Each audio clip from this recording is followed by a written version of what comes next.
Bonjour à tous, on se retrouve pour un nouveau tutoriel qui concerne les objets annotatifs, donc code et texte. Mais avant ça, logo.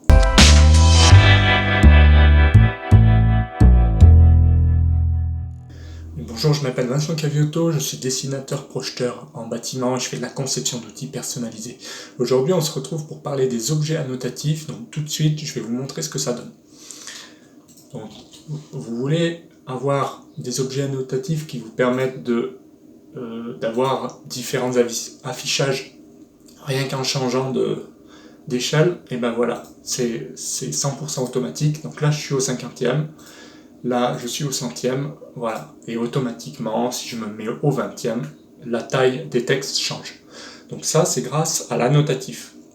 Donc je vais essayer de vous expliquer comment ça fonctionne. Ce qu'il faut comprendre, c'est que l'annotatif, c'est une sorte d'affichage qui dépend de votre échelle. Il faut faire attention parce que là, c'est une échelle en objet, et ça va être pareil pour les présentations. Je m'explique.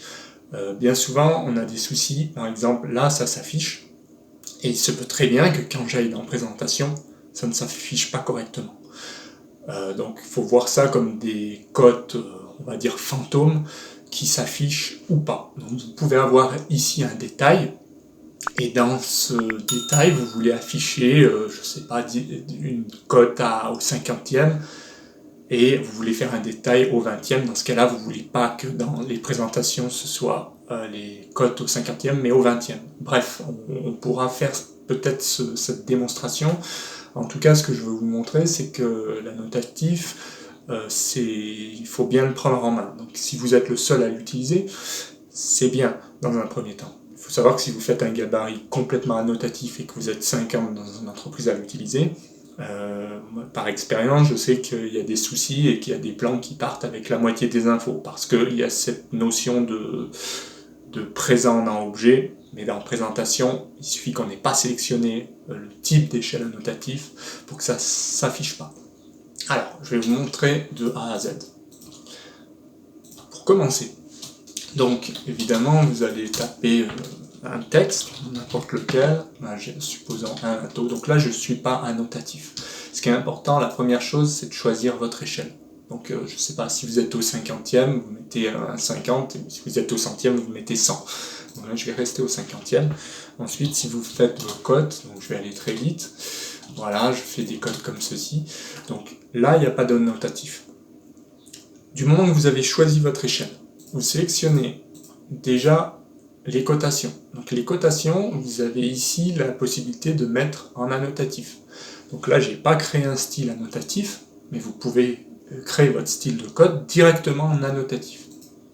Moi, je vais mettre directement oui, ça revient au même. Donc là, vous avez ce petit symbole qui apparaît. Vous le voyez ? Parfait. Donc là, ça veut dire que le symbole qui est à côté de mon curseur signifie que c'est bien en annotatif. Là, il n'apparaît pas encore. Donc, pareil, je sélectionne, je vais dans propriété et je le mets en annotatif. Donc là, je suis bien en annotatif. Alors ici, c'est par ici que ça va se jouer. C'est-à-dire que ici, vous avez déjà affiché les objets d'annotation à l'échelle courante. Je vous conseille de le désactiver. Donc si vous n'avez pas ça, sachez que vous les retrouvez.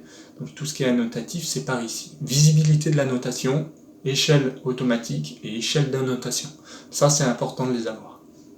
Donc ici, en fait, si vous ajoutez des échelles aux objets d'annotation en cas de modification de l'échelle d'annotation, ça veut dire que dès que vous allez changer d'échelle, automatiquement, les codes vont suivre. Ce qui n'est pas forcément judicieux si, comme je vous le disais tout à l'heure, vous avez un détail au 20e au milieu d'une coupe, enfin d'un projet au 50e. Donc après, ça dépend de ce que vous voulez faire. Moi, j'ai tendance à plutôt le désactiver, ce qui n'est pas le cas ici pour l'exemple, bien sûr. Et ici, ça revient au même, c'est l'échelle. Donc là, comme c'est automatique, si je mets centième, ça va suivre. Si je reviens en arrière, si je le désactive et que je clique sur 100, il n'y a plus rien. Comme je vous disais, c'est une sorte de code fantôme, donc il ne faut pas se faire avoir. Il n'y a plus rien, certes, en apparence, sauf que si vous faites une présentation au 50e, vous aurez du texte. Et vice-versa. Vous pouvez très bien avoir fait votre présentation et dire très bien ça apparaît, et puis d'un coup vous la faites au centième, vous n'avez plus rien et vous ne le voyez pas forcément. Donc en fait, ce qui est important, c'est le premier onglet de toujours le désactiver. Pourquoi? Parce que si vous le laissez toujours activé, vous lui dites « Ah bah très bien, ça apparaît ». En réalité, si je vais dans présentation, vous allez voir qu'il n'apparaîtra pas du tout. Donc, par exemple, ici, je vais le chercher. Voilà, c'est ici. Effectivement, j'ai rien. Pourquoi j'ai rien? Parce que dans mon échelle, eh ben, c'est pas, enfin, j'ai défini comme si j'avais rien. Donc ça fait ici, si je mets, je sais pas si ça va fonctionner, voilà, 50. Donc là, je suis au 50e, donc ça apparaît. Vous voyez, je vais agrandir un peu ici. Voilà, pour vous montrer. Donc là, j'ai bien des cotes qui apparaissent. Par contre, si je m'étais mis ici au centième, ben voilà, il n'y aurait rien à l'écran. Donc ça peut poser quelques soucis. Donc, si vous n'êtes pas alors je retourne dans objet, donc il faut que je sorte de là, voilà. Donc je retourne dans mon objet. En fait, si vous n'avez pas mis automatiquement, ça veut dire que, donc là je décoche, donc là j'ai rien au centième.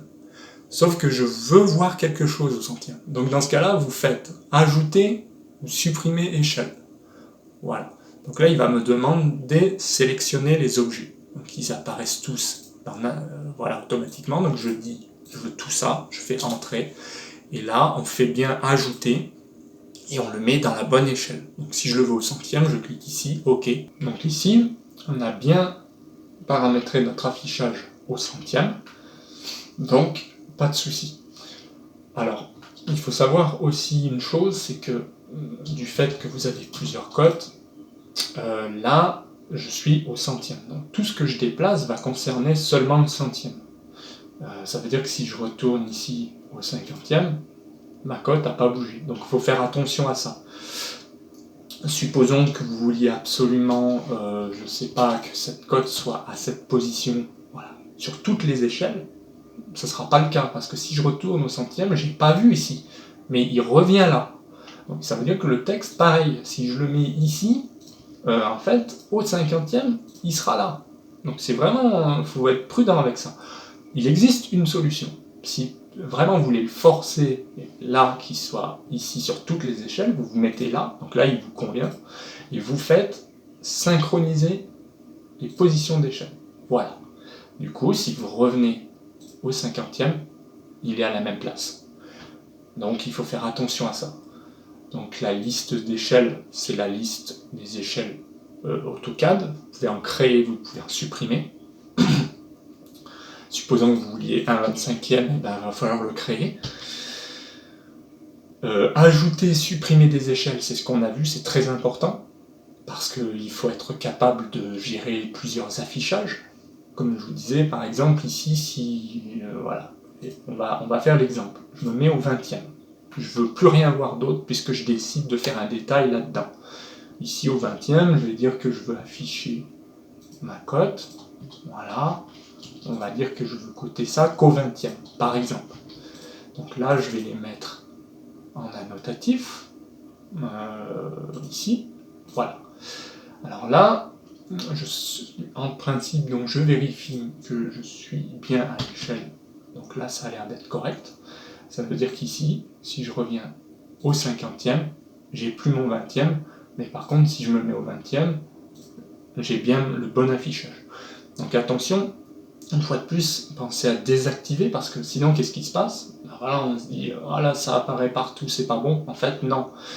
Si on le désactive, au moins, on sait que ici, on a le même affichage que dans les présentations. S'il manque quelque chose, on est alerté. Alors que si vous le laissez tout le temps affiché, vous avez l'impression qu'il y a tout sur votre plan. Or, c'est pas le cas.